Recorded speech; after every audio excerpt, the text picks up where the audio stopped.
नमस्कार.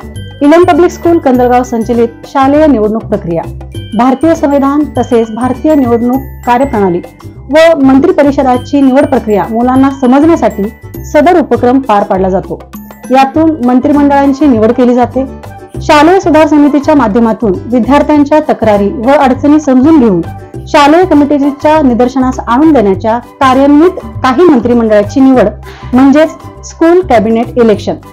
ही मंत्रिमंडळाची निवड विद्यार्थी मतदान प्रक्रियेतून केली जाईल, ज्यामध्ये एकूण 7 मंत्रिपद नियुक्त केले जातील. या मंत्रिपदाकरिता इयत्ता 8वी व 9वीतील विद्यार्थ्यांना संधी दिली जाईल. यासोबत शालेय कमिटीच्या माध्यमातून अर्ज भरून घेतला जाईल. इच्छुक उमेदवारांना दिलेल्या तारखेपर्यंत अर्ज जमा करणे आवश्यक आहे. नंतर कोणतीही तक्रार चालणार नाही. उमेदवारांनी जमा केलेल्या अर्जाची छाननी करून ज्या उमेदवारांनी उत्तमरित्या अर्ज भरलेला आहे अशाच उमेदवार विद्यार्थ्यांना संधी दिली जाईल. शालेय आयोगाने निवडलेल्या उमेदवारांनाच विद्यार्थ्यांसमोर भाषण व प्रचाराची संधी उपलब्ध करून दिली जाईल. निवडणूक प्रक्रियेच्या नियमावलीनुसार विद्यार्थ्याकडून डिपॉझिट म्हणून 1 रुपया रक्कम जमा करून घेतली जाईल. रिझर्वेशन म्हणजेच आरक्षण.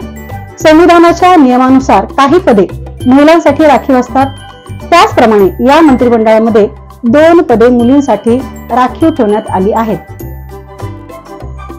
शालेय मंत्रिमंडळ मंत्रिपदे पुढील प्रमाणे: educational minister, health minister, sport minister, cultural minister, women's welfare minister, law and order minister आणि प्राईम मिनिस्टर.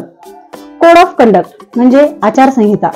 या निवडणुकीदरम्यान कोणत्याही उमेदवाराने गैरवर्तणूक म्हणजेच लाच देणे किंवा धमकावणे अशा प्रकारचे कृत्य आढळून आल्यास त्या उमेदवारांचे नाव तात्काळ कमी केले जाईल. धन्यवाद.